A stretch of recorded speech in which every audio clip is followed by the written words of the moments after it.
Hi, it's UHD Carlson here, and if you know me, you know that I will never get tired of the Dragon Ball franchise.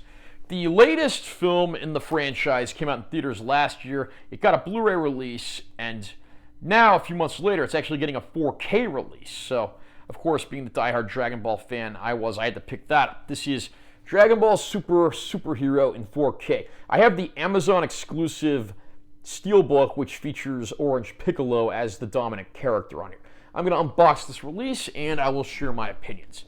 Nice close-up of Piccolo there with the title of the film. Side of the Steelbook. Other side. The top is just blank. I'm a little surprised they didn't put the title of the film or the Dragon Ball logo up there. Under the backing card, nice shot of battle-damaged Orange Piccolo there. That looks great. Inside the case, we get an art card that has Beast Gohan and Orange Piccolo. Cool lenticular background. That looks very nice. I'm a little surprised they didn't just incorporate that into the art of the Steelbook itself. On the back here, you just got a black and white Dragon Ball Super logo. We then have our two discs. The Blu-ray, which from what I can tell is identical to the previous release, is the movie plus the special features. And then the 4K Ultra High Def disc just has the movie. And Piccolo, of course, was on the Blu-ray, but then you have Gohan on the 4K disc.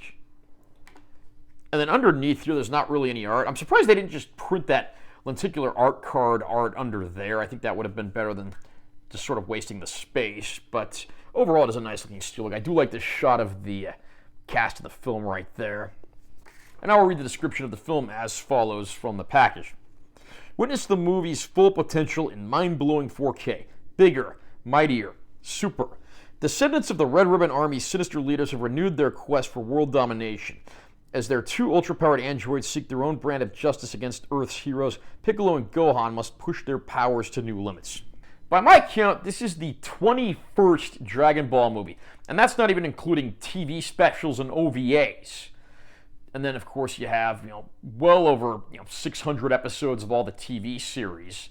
But it's good to see the series is in fine form, and I'm really happy to see that some of these recent films have actually brought back series creator Akira Toriyama and given him a larger role, including a lot of input with the plots and the characters.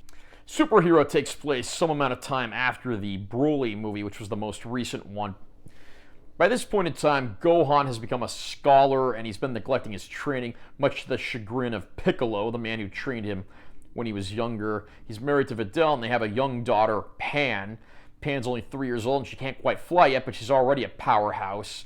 So Gohan finds himself having to re-enter the fray when the Red Ribbon Army makes a comeback and sets its sights on kidnapping Pan to get what they need and to test out their new androids in their own little quest for world domination.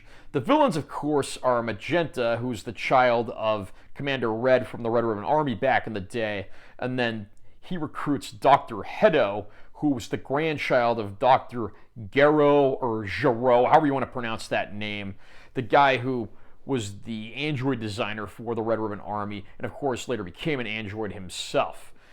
And these are some interesting villains. And the heroes, of course, are as plentiful as ever, but I'm happy to say that this movie doesn't make the mistake of overcrowding the movie with too many characters, a criminal mistake that Battle of Gods committed about 10 years back.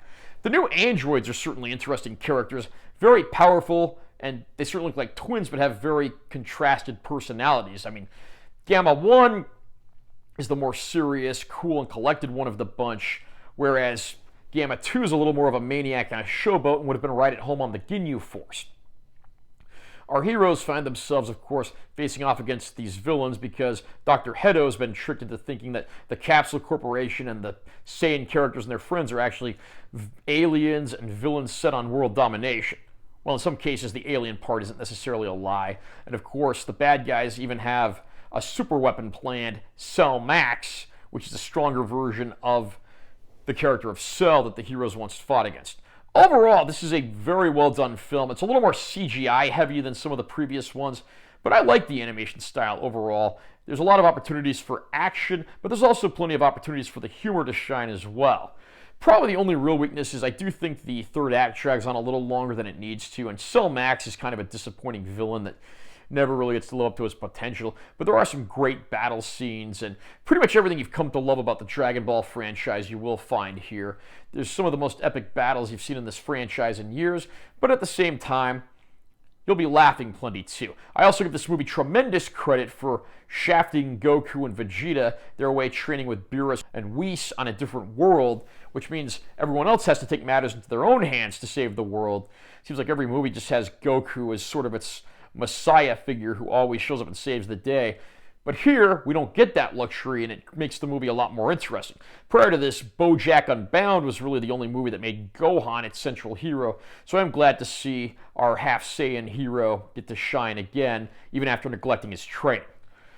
So, Dragon Ball Superhero was previously released on the Blu-ray formats, and I had that disc and it was very good looking, but I'm one of the people who, of course, had to double dip because I love Dragon Ball, and in this case, I love Steelbooks. There was also a non-Steelbook release of the 4K as well, so that's something to keep in mind if you can't get your hands on any of the available Steelbook releases. And this is a beautiful-looking 4K disc.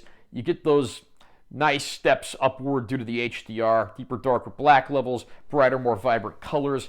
If you already own the Blu-ray, I don't know if this is so great an upgrade I would rush out and double dip on the movie. However, I will say that there are a few sequences where that HDR really does get a chance to shine. It is the definitive presentation of Dragon Ball Superhero, but whether you want to double dip or not is up to you if you already own the Blu-ray. And bonus features, because we get an identical Blu-ray to the previously released one, are just limited to about 10 minutes worth of trailers and promotional spots. Interestingly, they're actually all in Japanese, and they're a very cool piece of promotional history for this film. Although it would have been nice to get some of the cast and crew interviews like we got in some of the older Dragon Ball Super discs and some of the movies.